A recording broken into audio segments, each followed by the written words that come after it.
You're listening to the only multimedia FM station in Houston, Texas. Your Fusion Radio. Top 40s, dance, Latin, country, pop, rock and roll.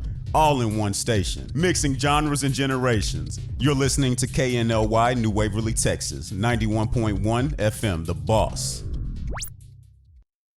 The program presented are submitted by members of our community and are a proud sponsor of KNLY 91.1 FM. The views expressed do not necessarily reflect those of KNLY 91.1 FM and its affiliates.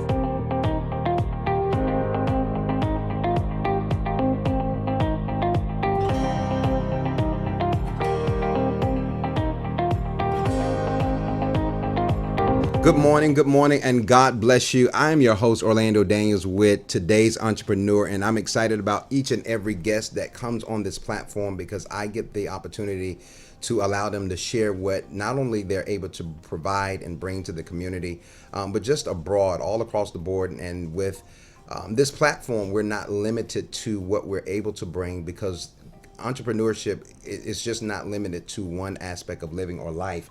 And so I want to introduce to you Mr. Ty Smith, the Drake experience. This gentleman is amazing. There are people that God introduces you to and you immediately connect, and there's a bond without trying to make it happen. And so it's been that kind of experience for myself. So I want Mr. Ty Smith to introduce himself, and we're going to get over to some questions, and I'm sure those who are listening may want to call in. So the new number, or the number to the station, is 281-292-7911 if you have any questions you want to call in and share this morning. Hello everybody. So I'm Ty Smith, and one of the main things I do right now is I'm the manager of a musician, local artist here in Houston. His name is Blake Break.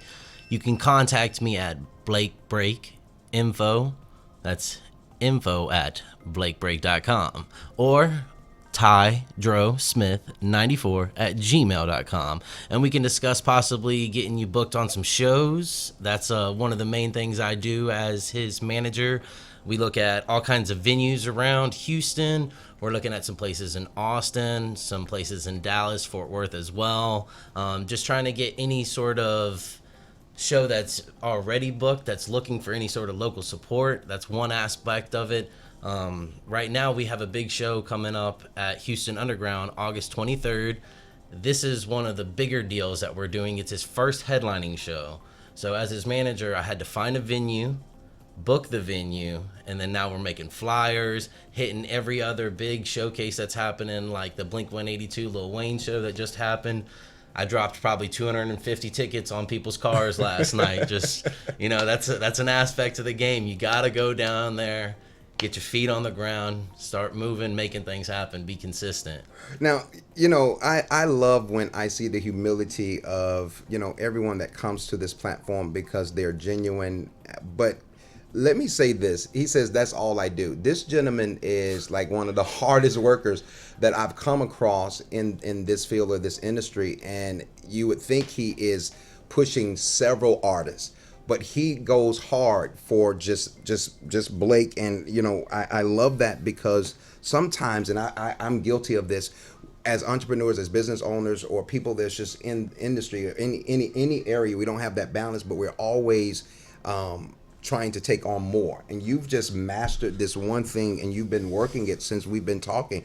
And I knew that it was important to not just have Blake because he had come here and shared with one of our hosts before and on several occasions, but in talking with you, giving this platform to you so that people really know some of the work that goes behind the scenes in establishing an artist, working for an artist, the sleepless nights that comes with.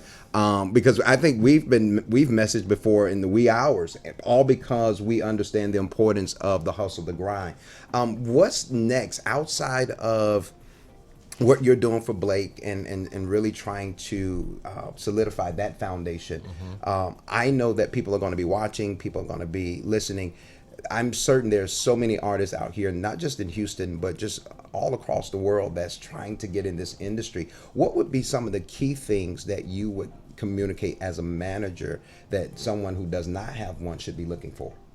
So the thing that I have to say is if you are trying to be a creative and especially a musician or an artist in the music industry, and you don't have a manager, you need to get one, because you will get writer's block from time to time. It's just a part of the industry. You will lose your creative flows, and you need somebody that can keep that positive energy coming, that focus coming from your fan base, either by it growing or becoming, those sorts of deals, and that sort of picking you up, or just getting you a show that you weren't expecting to get, those sorts of deals. That's where your manager comes into play. That's where I try to tell Blake, hey man, so you know how you were kind of struggling, thinking about, you don't know if you still want to do this anymore, that sort of deal. I was one of the only people showing up at his shows type deal, and just as a friend, you know. And then he asked me, because he's seen me networking, he's like, Ty, like, kind of needs you to be my manager. How do you feel about it? I was like, man, you know, honestly, I'm in college still, trying to finish up my degree. And I told him, I was like, that's one of my main focuses right now. I'm trying to finish my degree, which is in live entertainment technology. And so it's one of those things that's kind of ironic that I've kind of worked some in the music industry, and I've got friends that are in it doing it, and I've got this degree that's kind of like the back behind the scenes parts of it. And now I'm going to be one of, like, honestly, I think Blake's going to be on Billboard Top 100 charts next year. Like, he's got the potential. This show that we're doing, it's his album release. Everything that you see on social media, on the internet, on any of his music right now, if you enjoy it, you're going to enjoy this next, like, 1,000 times better. It's all coming way more professional quality videos. We're getting some really nice headshots. This first show, it's going to be our showcase in the sense we're coming out as an artist. Wow. You know, when we think about, you know, business, the music industry is a business. I had a Pastor Michael Sheets of Abundant Faith on a few days ago, and we talked about church. It's still a business. And I think we lose sight of all the other things because we bypass the foundational part, which is establishing the order, and the business aspect. But also being able to separate the two, being his friend, being a fan, being able to support, and then getting others to become fans, getting others to be supportive. And I think a lot of people don't realize, or I don't think they don't realize, I think we all realize the importance of having support, having that push, having that motivation. And then you mentioned writer's block, and I think the listeners, some of those who really know me, I was in the music industry for years. And when I signed a record deal, the very producer that produced T.I. was DJ Toomp in Atlanta. But God had a whole nother plan for me. My life just changed overnight. And I was like, you know, God knows how to order our steps, and he knows how to bring us into what he's purposed for us. And so in you pursuing your degree, and you've chosen to put that, and I don't think you've forgotten about it, because that's still going to always be there, but put that to the side and say, hey, let me step in because I see the potential. And that's one of the things that I think we all miss when it comes to, you know, anything, is seeing the potential and knowing that this is the direction God is leading us to go, or this is, you know, and I tell people, just because it's a good idea doesn't mean it's a God idea. And so you definitely tapped into that God idea and stepped in and made the sacrifice, and that's going to pay off real big for you. I mean, and see, the thing about it is, I told Blake from the get-go, it's not about money or anything like that. It's like, it's all love for him. And like you said, I see the potential. That's it. That's like, it. I've known him for 8 years or so, since we were teenage kids growing up in a little podunk town. Got out as quick as we could, you know, just like how I feel like it's one of those kind of American small town tales, you know. And I really see him applying himself and doing things, going to the studio 3-4 times a week, that sort of deal. And then outside of that, I've hooked him up with a little bit of an in-home studio so he can cut down the actual studio time, because he'll have rough tracks that he can go in there, and then boom, it's, instead of an hour, now it's 30-45, you know. And that type of thing, it adds up. It makes an extra song in that time length, you know what I mean? And it's one of those things where on this show, I'm building artist relations with Blake and these other artists. We've got 2 guys coming in from Atlanta. We've already got a song with one of them where Blake's going to sing the hook. They're going to perform that live. Wow. That's all the info y'all are getting on that one. And then on top of that, there's a Houston artist that's got a song with Blake, in which That's all the info you're getting on that one too. Listen, you're gonna have to come out to the show to get all the just the exclusive. I'm gonna be there. KNLY, we're gonna be in the building. We're gonna do all we can to push and make this a epic event. But you're putting in the work, man. I mean, and I'm excited because, you know, for me, I'm always ATL. That's just, you know, I'm from Decatur where it's greater, and it just doesn't get any better for me. But being able to be here, being in Houston, and seeing how people are really about that life. People are really about, you know, entrepreneurship and business. And I tell people, out of all the years I've lived here, I've been able to embrace the difference and the changes. And when we talk about embracing differences and changes, being in the industry, and we've seen how so much has changed. We've moved away from live music. Everything has become about, you know, digital and sampling and things of that nature. There's so many new laws and things that won't allow you to use some things. How do you still, as a manager, but have an ear as an artist, and encourage not just Blake but any other artist that you come across to not only keep it simple but choose to do something that's different and outside of the box? It's all about trying to be consistent and have your own original blend on something. That's what it is. Whenever I talk to people, I'm like, okay, they'll come to me and they'll say, oh, I sound sort of like this, because they want me to have a ear sound relatability, what they're trying to come at me with. And I tell them, all right, you know, like if someone tells me they're like the next Kendrick Lamar, like, do you realize what you're saying? like, okay, now. That's a huge statement. Exactly. That's a huge statement. Random internet people, they'll come at you with all that, and you'll give them all of 15 seconds that you can bear on a song, and you're like, all right, man. Like, have you listened to Kendrick Lamar?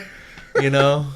And it's just, it's sad to see, though, that people, they spend so much time trying to pursue to be someone else instead of just being themselves. And so that's what I tell them. Just be yourself, as consistent as possible. And that blend of whatever you're looking for is bound to happen. Your uniqueness is your signature. It literally sets you apart. And we don't have to compare ourselves to other people. Scripture says it's not wise. But when you learn what your gift, your grace, your talent, your uniqueness, when you tap into it, and if not, there are times that people will come into your life and identify with your potential, and they'll begin to dig deep and aid and pull that out of you. And that's what you're doing. You're literally helping birth what's already there, or you're adding to it. And it's not that he didn't have it. Sometimes we have to know how to polish, and we have to get the understanding, because people get in the industry, especially in the music industry, they're so zealous about getting in because they see the limelight, they see the hype, they see all the things, but they don't understand the work. They really don't understand the work. Even just being in radio, being on this platform, listen, it's work here. I mean, when I get up in the morning, up pretty much about 5, I'm already engaging in conversation and trying to prepare. And then when I leave here, I'm still working and in the wee hours of the morning. Here's a good question, because when we consider people that desire to get into the industry, but they find it hard, what would be the best route that you would tell someone? Because now we got YouTube that's making it, the overnight sensation, Justin Bieber. Who else? We have several artists that were, YouTube phenomenons that were discovered just through YouTube. That's true. And I hate to sound like I'm interjecting in a negative way about YouTube, but here's what I highly suggest when it comes to artists that are starting out. If you want to do something, look for what's also small. Look what else is on the independent up, whether it's live stream sort of thing like You Now, or trying to do like a musical like example. We had Blake do his first about 15-minute little mini concert live stream yesterday on You Now. We're going to try to get him set up to do one on Twitch as well. Certain things like that where you can be more fan interactive while you're doing it, as opposed to YouTube, where you have to have 1,000 fans already to subscribe to your channel before you can do any live streaming. That sort of deal. It makes it more sort of restrictive on the brand new independent artists. Mm-hmm. And then on top of that, you really don't get as well as you don't get as well as a good fan interaction with that because they can only post comments after. They really can't interact with you live. And so we're just trying to like find as many of those new up and coming platforms to just get on. Like imagine if you could have got the radio station doing a Snapchat segment when Snapchat was in its first year. You know what I mean? Yeah. We're trying to find similar but different things like that. For Blake. I got something for you. Listen, if you have not been following Blake Drake, if you have not connected, here's the avenue right here. Ty Smith, we talked about whether or not he's going to be taking on some other artists, but listen, he works like he has a whole bunch of people, and that is the dedication. And so I encourage you, come out. Give them the dates again, give them a phone number, Instagram, Facebook, give them whatever they're going to need so that they can attend outside of what I'm going to do to push. Awesome. So yes, you can contact me at 936-577-8788. Call me and we can book anything that we've got going on, or if you need any bookings, you've got an event and you need some other local support, we've got you. You can hit me up at info@blakebreak.com. info@blakebreak.com. Email me there, or at Tydro, that's TYDRO, Smith, SMITH 94 @gmail.com. And we can talk about anything coming up. We've got a few other friends that we have affiliated with some art events that are going down. We've got a comedy event that's going down as well on the 3rd. So yes, if you just hit me up, I've got more info at all of those events. Listen, I'm going to have tickets. I'm going to have access. I'm going to have the things that you need. So follow me, follow Ty Smith, Blake Drake, and most importantly, follow KNLY 91.1 The Boss. Nobody does it bigger or better than The Boss. You all enjoy your day. It's Thursday. We're getting ready for Cachet. You all be blessed.